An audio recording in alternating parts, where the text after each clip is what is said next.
All right, welcome in Cube Show Podcast, a college football podcast that comes to you on Sundays. Of course, we focus around the Southeastern Conference and SEC Media Days last week. I had an idea to bring you a couple of different things.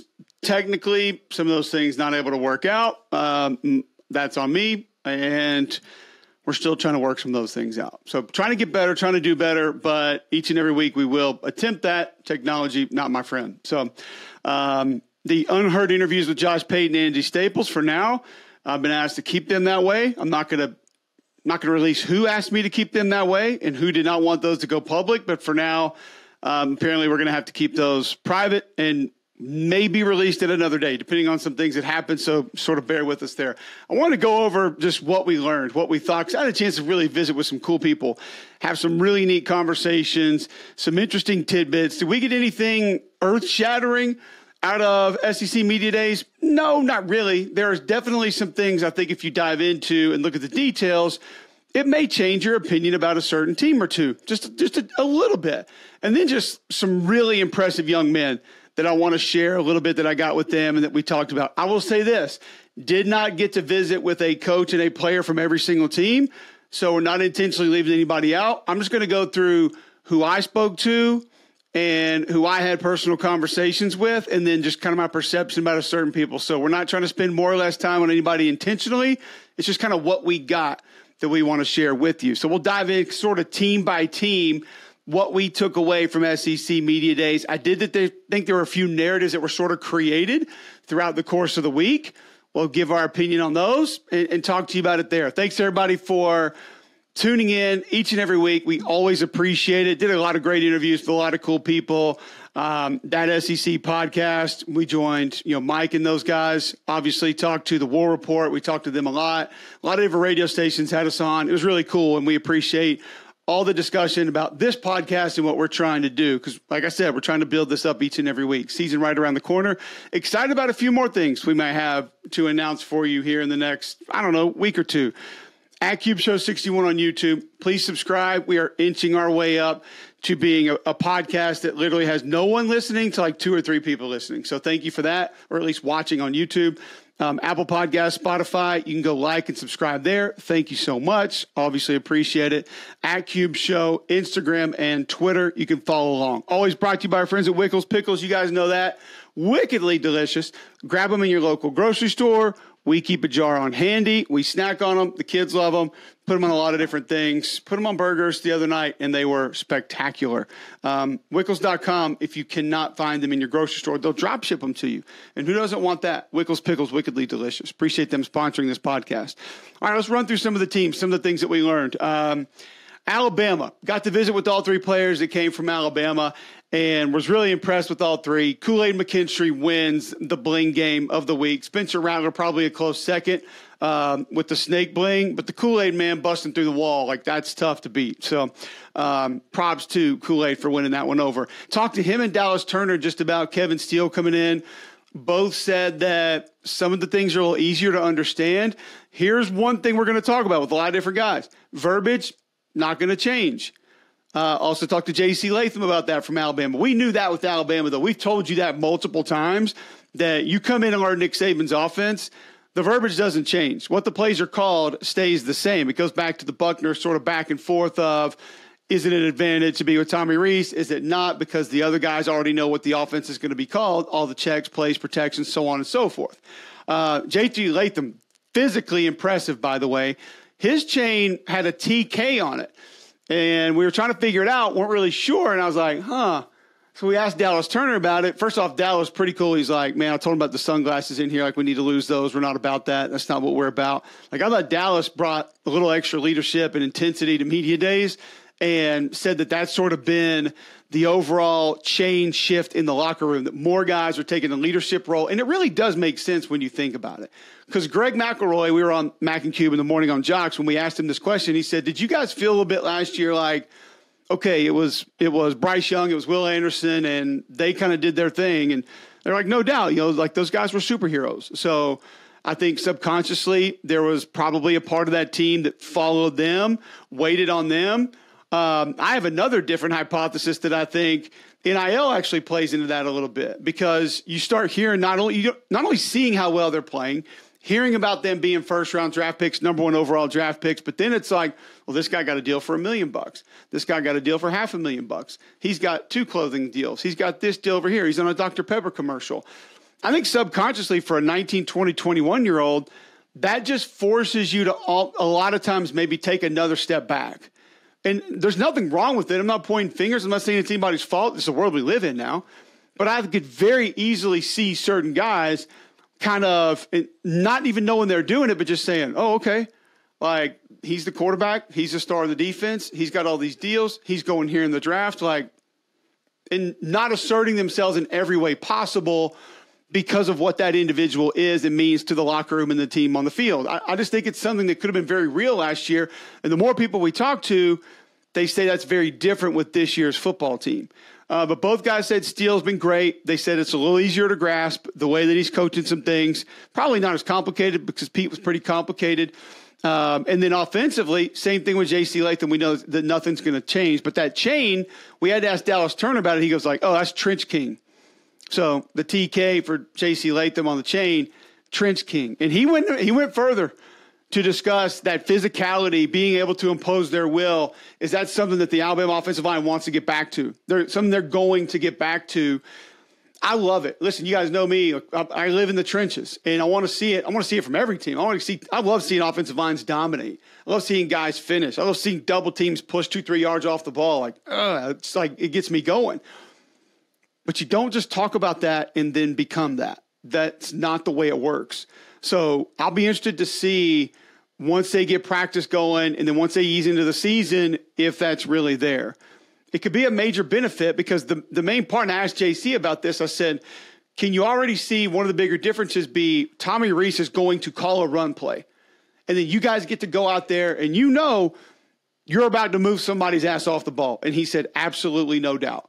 It's no longer we may hand it, we may pull it, we may throw it. We may be supposed to hand it and we throw it anyway. Like he said, there will be design run plays that it's on us. It's on us in the backs to move people and that back to be able to find space and get yards. That part, I think, is going to be great for Alabama because we've talked a lot of different times in the last few years about Nick Saban defending the offensive line. Why can't they run the ball? That mindset is easier to obtain when you know it's on you. And there's nobody else that's going to bail you out. And let's be real, Bryce Young did a lot of bailing out last year. He just did.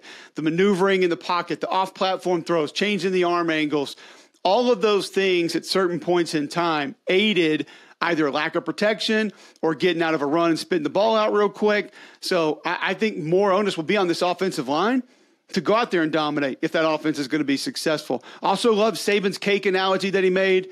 Like asking about his quarterback situation. Like he used to want grandma to take the cake out early, said, it's not ready. If I take it out now, it's not going to be as good as it can be. So he doesn't have to make that decision right now. I don't think they make that decision for Middle Tennessee. We've seen him roll a game or two into the season before, give all the guys a shot, and then make that decision next. That would be putting a lot of pressure on a kid for his first start to beat Texas at home. But I do think you want a guy for that one. It's a big game. Texas is going to be for real this year. They've got dudes. Doesn't mean they're better than Bama across the board, but they got guys. And a lot of guys on that staff have been on Alabama's staff, so there will be some inherent advantages. So that was about what I took away from Alabama's visit. I thought Saban pretty calm, cool, and collected. Like we didn't get a blow up. You know, we didn't get a guy who seemed irritated and mad. And a lot of these guys don't come to Radio Row anymore, and I think that probably helps a lot of it. But nonetheless, a cool, calm, confident Nick Saban. That was another, like we talk about verbiage, we're going to mention that with a lot of guys. Confidence, another big takeaway from SEC Media Days. You'll see the trickle down here as we roll through the rest of the teams. Don't forget about Blue Delta jeans, by the way. Custom fit denim for you, premium denim for you. Every pair made just for you. It's not off the shelf. You're not going to need another pair of jeans. Go to BlueDeltaJeans.com. Nick and the guys take great care of you. You'll see me wearing them on the sideline. You'll see me wearing them around town. Love my Blue Deltas. Even if it's hot, they're stretchy, flexible for big, husky guys like us. It's what you have to have. BlueDeltaJeans.com. Tell them you heard about them on Cube Show. All right, Arkansas. First thing stuck out to me. Had Sam Pittman on the morning show via the phone on his way in. Confidence, man. Like, there's a lot about his team that he likes. And I think there's some areas of his football team, depth at running back, depth on the offensive line, and then just the defensive line in general that I wanted to hear about his confidence in. Raved about Landon Jackson. And I will tell you, Landon Jackson in person passed the eye test. Like, dude's huge. He was one of about 3 guys that I wasn't sure if we were at basketball media days and I was seeing a power forward or if we were at football media days. But he's going to be a guy that obviously they need up front. And Sam went out of his way to talk about the weight he's put on, the speed he's maintained, and how he's going to be able to help. Sam's a confident guy either way, but I do think that sometimes you can read between the lines when he's not as confident because he's not a bullshitter. Sam is as straight up of a guy as you're going to get, and he tells it how it is. So if there's a part of his team that he doesn't like, I do think that you could kind of take that from his visits either with the big room or with individual media outlets, and I just didn't feel it. I think he's excited about Dan Enos. They've obviously worked together before. He's excited about Travis Williams, who he knows defensively, schematically, it's just going to be easier. It's going to be better. It's going to be easier on the guys. They're not going to give up as many big plays. Secondary, still a problem, but it's something that they know they got to overcome. Also, I think, too, he knows what kind of quarterback he has, and he knows what kind of guy he has working with his quarterback. And hearing some of the things Sam said, I really felt like he's going above and beyond to say, we're not worried about a new scheme because this is going to be better for the guys that we have. Now, I was a little surprised he didn't mention Varkey's Gums when they were talking about, pass catchers and different guys who can help, because I think he can be massive for Arkansas this year. One thing I noticed about Arkansas, Rocket Sanders disrespect. Now, I would have grabbed the kid and had him on our morning radio show as we were on Radio Row. But we had, and actually Sam was one of them, we had 3 head coaches back-to-back on the phone, Stoops, Napier, and Pittman. And so I could not step away from any of those to be able to go grab Rocket Sanders and get him on the show. This young man's walking up and down Radio Row. First off, nobody knew who he was.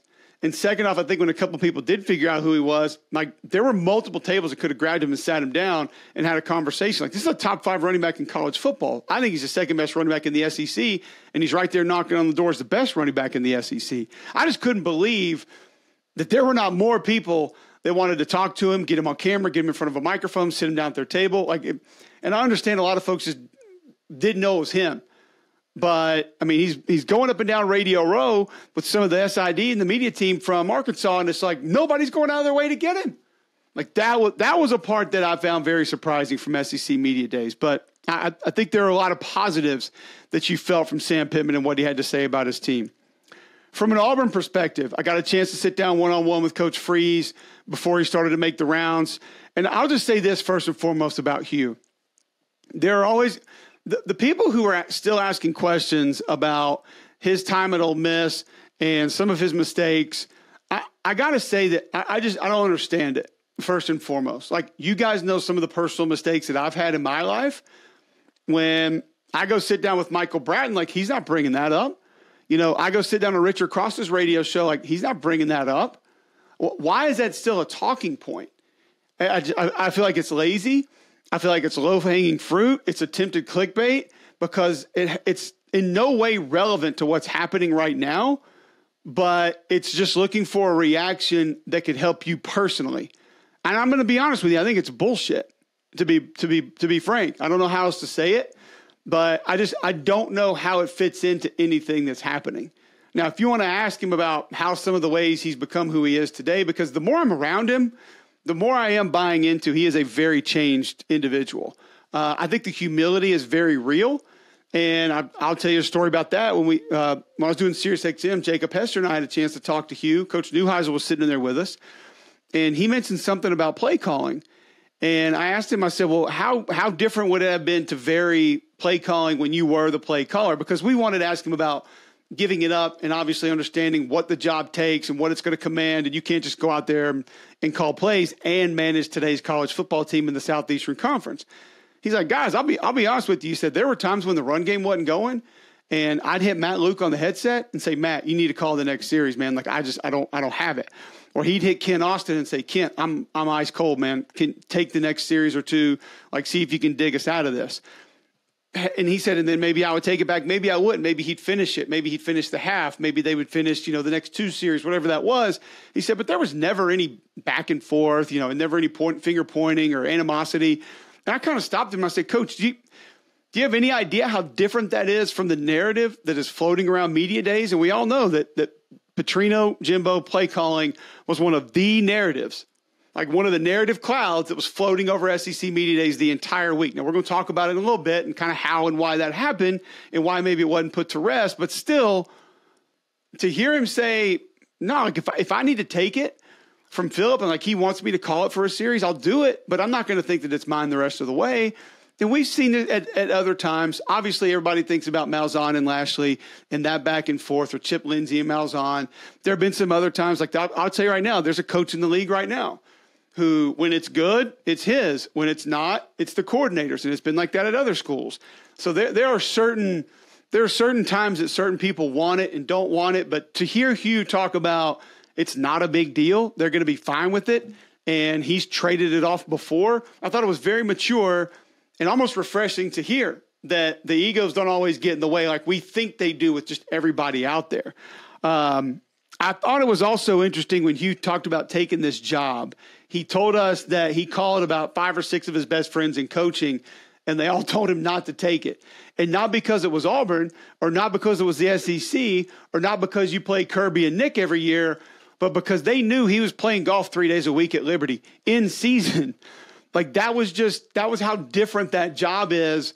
He told me the other day he's played 3 rounds of golf since he's taken the job, and he used to play 3 rounds a week at Liberty as the head coach. It did not command as much of your time to coach there as it does in the Southeastern Conference. But I thought it was interesting. Those guys were like, "Don't leave what you got, man. You're making $5 million a year at that place, and like you're living on Easy Street." So I have not heard him say that before, and I thought it was pretty cool.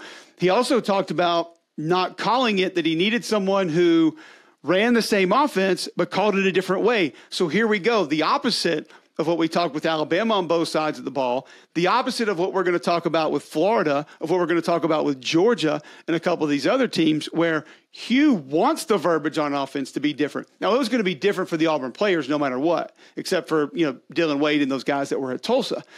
But he goes, "Listen, man, Nick's a smart dude." And he said, "There's some really smart D coordinators in this league." And he said, "It's no accusation. It's just they hear something a couple of times. They know what it is." He's like, "I had to have the verbiage be different when I brought this offense into Auburn because I know how many people know what I call everything." And for him to admit that and kind of go an extra mile to say as to why he brought Coach Montgomery in, I thought was pretty cool. Another thing was Elijah McAllister, kid that's transferring to Auburn from Vanderbilt. And there are a few kids I'm going to point out during this podcast that just wowed me, were just unfreaking believable.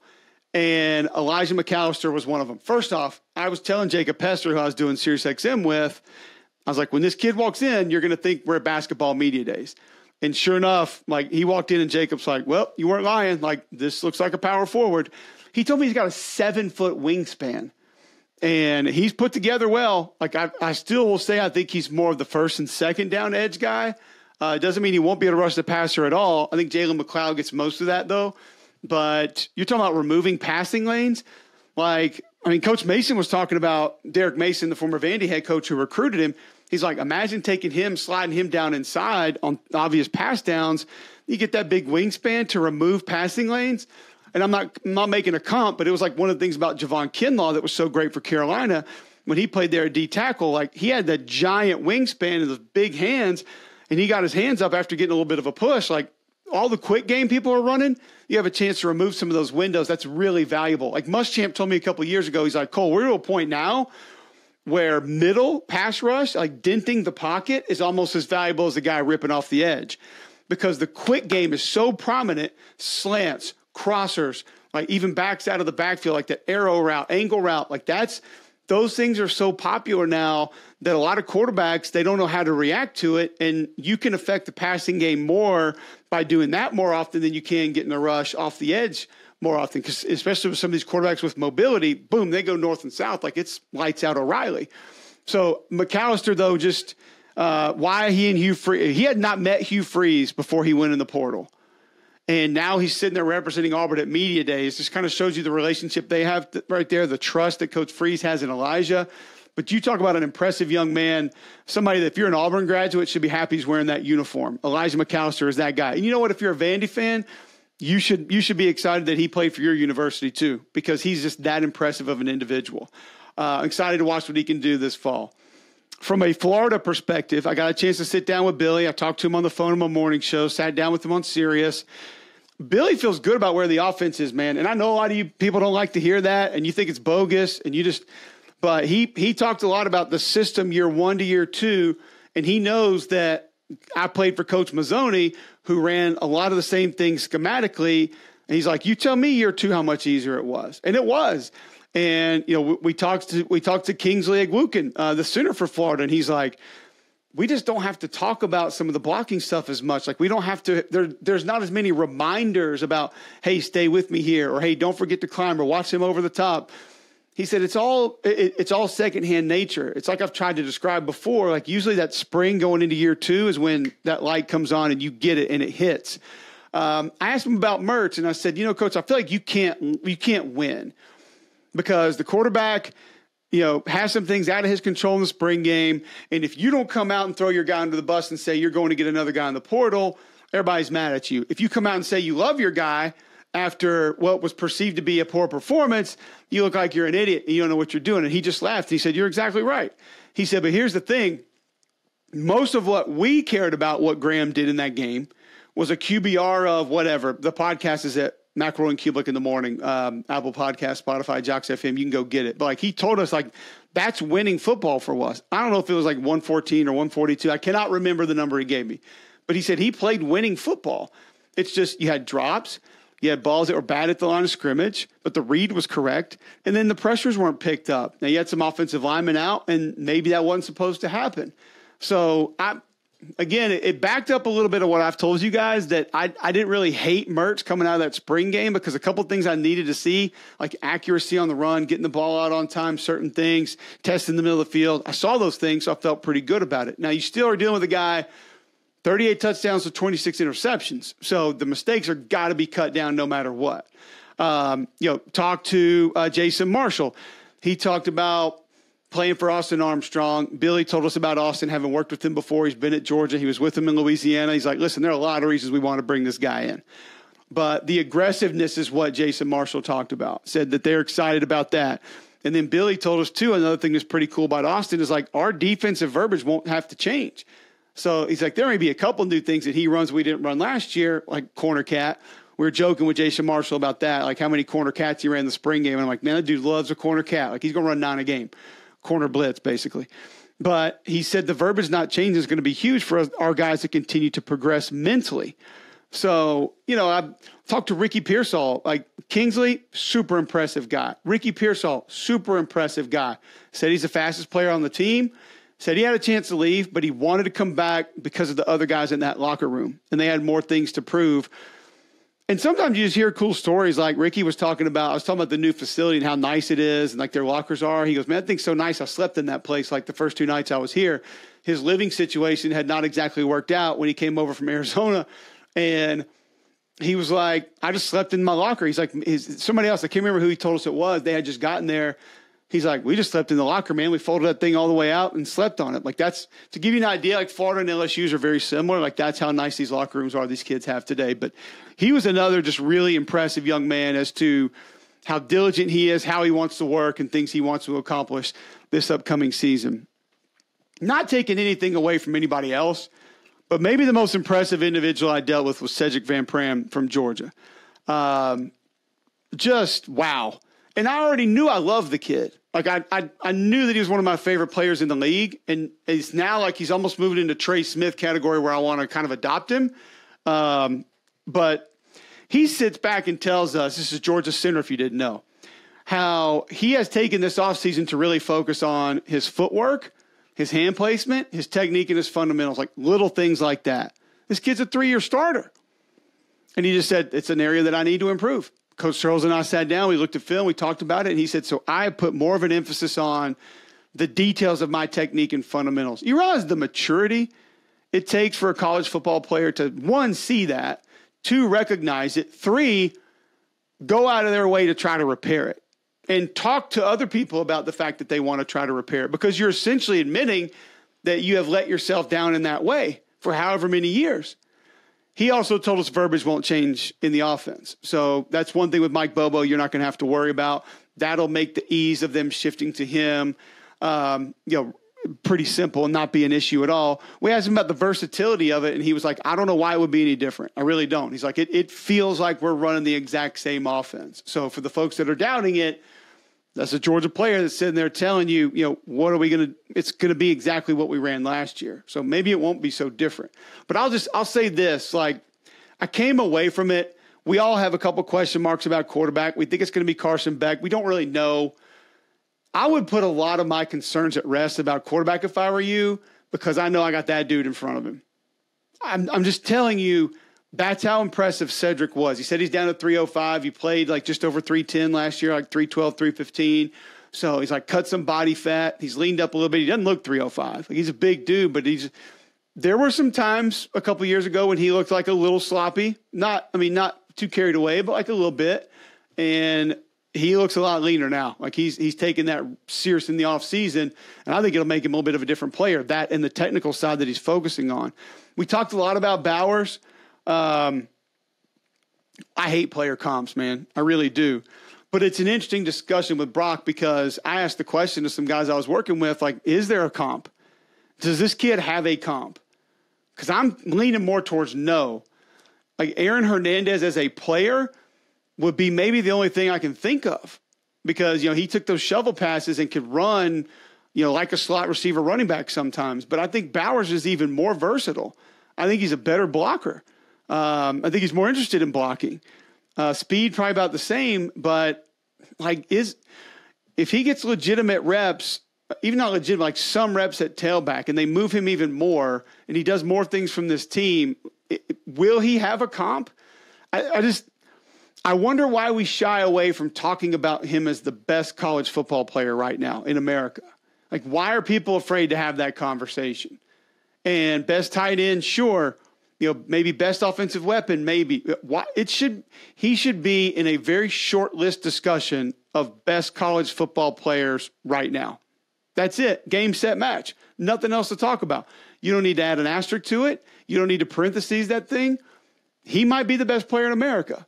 So just a couple of things that we talked about with Georgia. I thought Kirby did a good job managing things at the podium. He knew the message he wanted to deliver, and he did it. And I'll go ahead and tell you, they're starting to generate the disrespect thing already. Like it's already happening. I don't know how they do it, but it's already happening.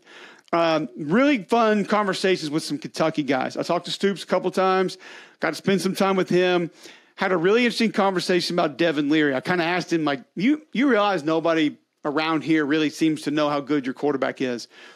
And he said, you know what, Cole, it's interesting you bring that up because I really like where we are with our quarterback. And when he said that, he didn't mean anything about how he throws it, how he calls it, his leadership. What he meant was, and he brought this up, and I had not thought about it really. He said, go back to last year when everybody's talking about our quarterback's physical capabilities, some of the things that he had done, the expectations for him. How many games could we win? Could he put himself up for the Heisman? The receivers he was going to have. Like, it was all on our quarterback. All of it. Every bit of it. You remember, Rodriguez was suspended a little bit earlier. Like, you had a new coordinator coming in. Like, there was a lot on Will Levis. And then, once again, I'm not pointing fingers. I'm definitely not mad about it. I think NIL played a little bit of a role because he got a couple deals that were very high profile. And it was still kind of new to a lot of us. So I think, unfortunately, that puts some people's expectations a little bit further out there for an individual than maybe it should. But I think it's real. It might not be right, but it's real.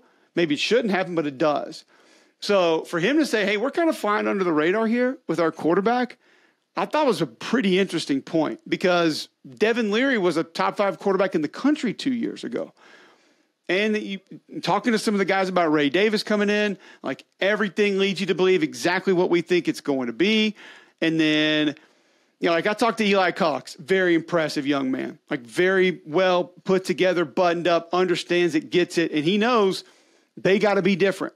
He brought it up multiple times, said he's excited about not having to worry about snapping the ball and just coming off and trying to move people. Like he wants to go play some meathead football, I think. And I'm all for it.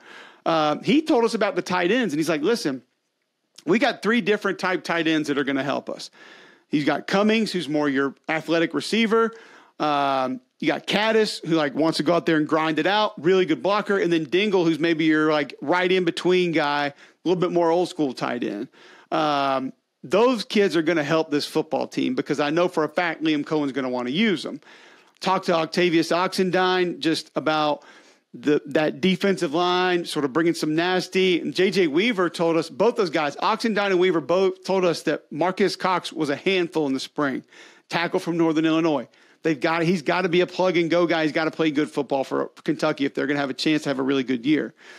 But then I thought it was really cool to hear JJ talking about his expectations for this season. He said, listen, man, we got to get back to that like grimy Kentucky defense, like that just old school, like punch you in the face, fist fight Kentucky defense. He's like, that is our mentality. That's what we want to do this upcoming fall. And they got the guys back on the front seven, I think, to be able to go out there and do it. You know, I'm excited about that group, and it was cool to kind of get that stamp of approval from a couple people from the program.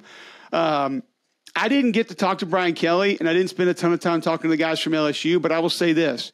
Watching them float around a little bit, seeing, hearing, and watching them deliver their messages, I came away thinking straight confidence from LSU. Just calm, cool, collected, no BS, get to the point. They know what the expectation is. They know they're not hiding. They know they have some high-profile players. I thought it also backed up a little bit of the addition by subtraction with certain individuals because it doesn't really feel like they're running a daycare in Baton Rouge anymore, and they're all about going out and winning some games. Very business-like approach for BK and his players. Eli, a little bit different confidence from the Missouri standpoint. Like when Eli feels good, he's having fun.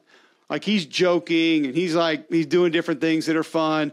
He dropped an all-time one-liner on one of our mutual friends during SEC Media Days. I'm just going to let it rest there. You can try to go find it if you want, but it was a beauty. But I think Eli feels good about his team. I feel like he's pretty confident about what he's got. I thought a couple people won a lot of the press conferences and a lot of the media. Like I think Hugh Freeze was one of those. A little bit surprised that people viewed it that way because I don't know what I thought he was going to be. But I thought Zach Arnett was one of those guys too. And it's understandable because a lot of people hadn't been around him. They don't know him, and he doesn't smile a lot. You know, he's got that rough exterior, so you're probably thinking, man, this dude is not nice. But I love talking ball with him, and I loved hearing about the decision to go with Coach Barbay and why he did and how it could protect the defense and help the entire team be better and play more balanced football. Just that approach I understood. And if you don't think those kids respect him, why would some of them not leave to go play in the systems they were in before? So pretty good conversations with Zach. Talked to Will Rogers. I had two questions I wanted to ask him. First one, I asked him, when's the last time he took a snap under center? He laughed. He said, I did it once in high school on the goal line coming out, which if you have the confidence to do it there, because he ran air raid in high school, that's why I wanted to ask him. Why is there not another 4th and goal, 3rd and goal from the inch line, or like a 4th and 1 from midfield that you feel confident enough to do it? Like that feels like the last place you would want to do it because if something goes wrong, it's a safety or a touchdown. Like what? I thought that was weird. He said maybe in Pee Wee before that, but that's it. Then I asked Will, I said, okay, when was the last time you turned your back to the defense? And he sits back in his chair and he kind of like smirks and he said, man, you got me on that one. He said, I'm not sure I have. Now, when I reference that, we talk about play action in their new run game they're going to have where you turn and hand the ball to the back and then you come up, you don't see the defense. So when you turn around, that picture has all changed for you. Possibly, maybe not. Maybe it's exactly the same thing. So visually, that's going to take time. And he talked to us about the adaptation process, and it's something that he's working on and something that he knows he's going to have to continue to be better at, but he doesn't view it as a problem. He's super confident in the system. He said he's excited about it. He said he loves it. Talked to Woody Marks. He's excited about running more inside-outside zone, said he loves cutting back in that stretch play. He's like, man, I like putting one foot down, finding the seam, and getting north and south. That's the kind of runner he is, too. If he has a good feel for it, he can be really good. I had an interesting conversation with Mason Miller, who was the Mississippi State offensive line coach last year, who's now calling plays somewhere else. And he's like, Cole, listen, like physically, when we decided to run the ball, like we were pretty good. Our double teams, like our combos worked well. We moved people. We could push people. So don't be surprised if those guys do get it and can make it go for a little while. It's just so different. It's going to be hard for a lot of people to get on board with it really being effective, especially early. And you get LSU week 3. So Arizona week 2, we're going to see exactly how it goes. But a lot of confidence around that program, a lot of confidence in kind of where it's going to go, what it's going to be. A lot of confidence with Lane Kiffin too, man. Like, Lane is not in that kind of a mood. He's not that jovial if he doesn't feel good about things. Like, we've seen Lane be boring and be kind of miserable. Like, I know Lane feels good about his team. I'm just going to leave it at that. Like, yes, I talked to him about the diet that I'm on and trying to go on the Lane Kiffin diet, giving up red meat and all carbs and everything. Like, he and I are always going to talk about that.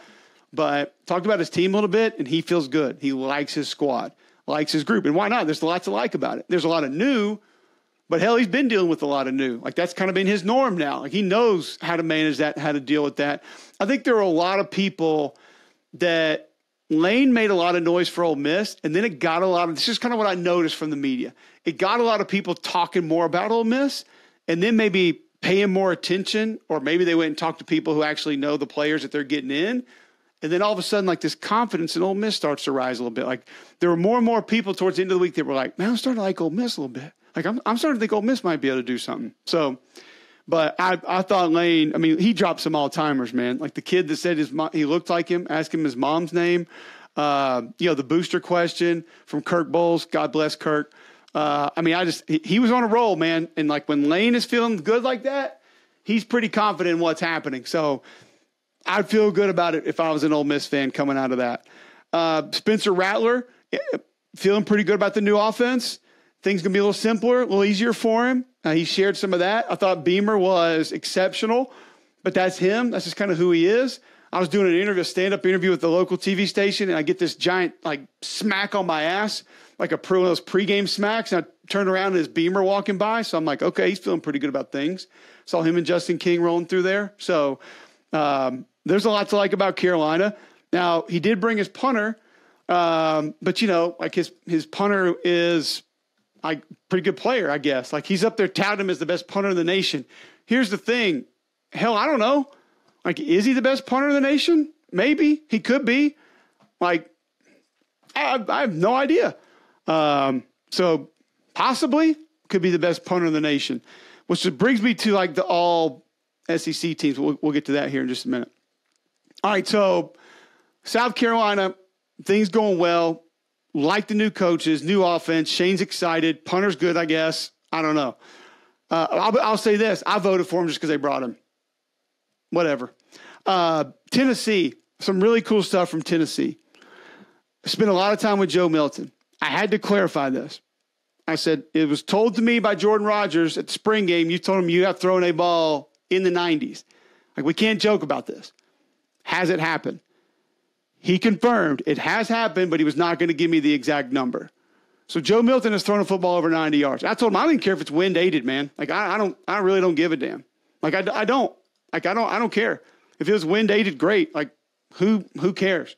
The fact that you did that that's not something that we can joke about, not something that we can kid about. I talked to him about Dante Thornton, receiver, coming in. He said, I said, I hear he runs like Jalen Hyatt. He said, listen, he's as fast as Squirrel White in long distances, like down the field. He said, some people don't realize that, like, there's like quick, shifty, twitchy fast. And then there's, I guess he was trying to say long strider fast, and said Dante down the field is that fast, and said he has been everything they thought he would be and more. Watch out if that's the case.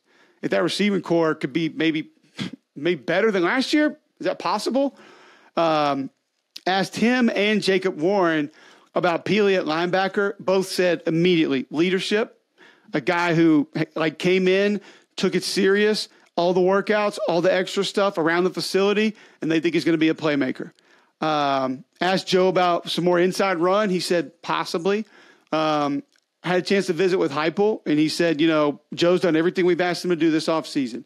Asked him about a changeup, like velocity, and he said it's something that they talk about on a regular basis. I asked Joe about that. I thought this was interesting because I said, I hear a lot of people talking about your accuracy. I was like, I don't see accuracy problems. I said, but sometimes I feel like your velocity is a little bit of a problem, as in not knowing when to take as much off. I love this answer. He said, Cole, here's the thing. I watch film of people and they're like, oh, you threw that too hard. Like, you don't have to throw that hard. He said, the problem is I don't feel like I'm throwing that football very hard when I do that. So it's like a totally fair point. How do you change that? If you don't feel like you're throwing 90 miles an hour and your coach tells you to throw a changeup and you throw it like 88, I don't feel like I'm throwing 88. So it was cool to hear him address that the way that he did. I don't know exactly how you alter that and work on that, but it's something that he's conscious of, and I think that's always good. It's always a good first step. And finally, Jacob Warren, tight end for Tennessee. Holy man. He walked out of our SiriusXM interviews, and Jacob Hester goes, well, that dude's going to take our job one day. And I said, Jacob, that kid's going to be doing something that is way above our pay grades. Like, he ain't going to mess with calling games and talking to people about football. He's telling us how he has a plan. He doesn't want to start a business. He wants to start like an entire strip mall of businesses and like wants them all. And he had a plan laid out for all of this. Big shoe guy, big sneaker guy. And I've told you guys how important the tight ends are to that offense before. He backed it up. Split zone, the inserts, you're running by the inserts, stealing the eyes. And he's like, man, we can feel it. I asked him about it. He said, I can feel it immediately when they're buying into what we're doing. And I know we've got them. He said, it's a really cool feeling. So just some of these individuals blew me away, just how impressive they were. You always expect them to be impressive, but just a couple of them went above and beyond the things they were talking about later in life, how they talked about their teammates, the things they're doing right now. Just a lot of wow guys at SEC Media Days. It's pretty cool to see. It just says even more about this league and everything that they have to offer. Texas A&M, the only thing I want to say about A&M is, yes, the play calling stuff got going. And it was a little bit problematic. It was a major part of the narrative for almost 2 full days. My only issue with it was, I'm on record saying I don't think it's going to be a problem. I don't think it's going to be a big issue. I think having Chaney in there helps. I think Petrino's going to run it. I think Jimbo will have a say, but it could have been squashed. That's the only thing I'll say. It could have been put to bed very easily. And I felt like if Jimbo would have been the Jimbo that we got on Feinbaum at the end of the day, where he was very precise, he stopped, he was very direct and to the point about what was going to happen, said Bobby was going to call it. If the media would have gotten that all day, no one would have tried to run with any of it. It would have been over, simply over. I still don't think it's going to be a problem, but it's just some of these headaches are avoidable. And it's just kind of what it is and how it is. Thought Clark Lee was really cool. Got to talk to him for a couple of minutes. Cool that his dad was floating around there. He's building that thing, man. And like even talking to, some of the guys that are around that program, they see it different and see kind of some things. Like I think now they know who their quarterback's going to be. I think they know exactly who they're going to be on offense. I think everybody has the expectation of what's going to happen inside the facility. So all the bodies aren't there, but I have a lot of confidence in Clark Lee and what he's doing. Now, that brings us to the SEC vote that a lot of people are mad at. I'm just going to say this. I understand 8 people giving Vanderbilt a first-place vote in the East is egregious. Yes, there's 1 or 2 of those every year. There's usually not 8, but there's a couple every year. Like Auburn in the West, it's kind of egregious. So I think did every team get a first-place vote, I think? That's fine. Your outrage is misplaced. Because once again, first, second, and third team preseason all-SEC offensive lines, we cannot get a center, 2 guards, and 2 tackles. One of them had 3 guards, and the other 2 had 3 tackles. And I think the only reason they all 3 had centers is because you vote for center separately. Honest to God. I think we'd have been looking at 4 tackles and 4 guards on a couple of them. How we can't get this right? Like, get your damn Phil Steele out, read it, look at it, and see what position the guys play. It ain't hard, but we make it hard. And for some reason, we can't get it. So that was my biggest problem with it. You vote for whoever the hell you want to win the league. That's a guess. It's not a guess what position a guy plays, tackle or guard. I'm not saying left tackle, left guard, right tackle, right guard. I'm not even going there. Just give me 2 guards and 2 tackles. Like, for the love. Always appreciate you guys being with us. Media Days was a blast. Thanks to everybody that came up and mentioned the podcast. There are a bunch of you guys came up and said, hey, enjoy it. I listen. Or, hey, it's fucking terrible. Either way, thank you. We appreciate it. And please subscribe. Tell your friends to subscribe. At Cube Show 61 on YouTube. At Cube Show, Twitter, Instagram, Apple Podcast, Spotify. We always appreciate it. We're going a little bit deeper into the season next week, and we'll be back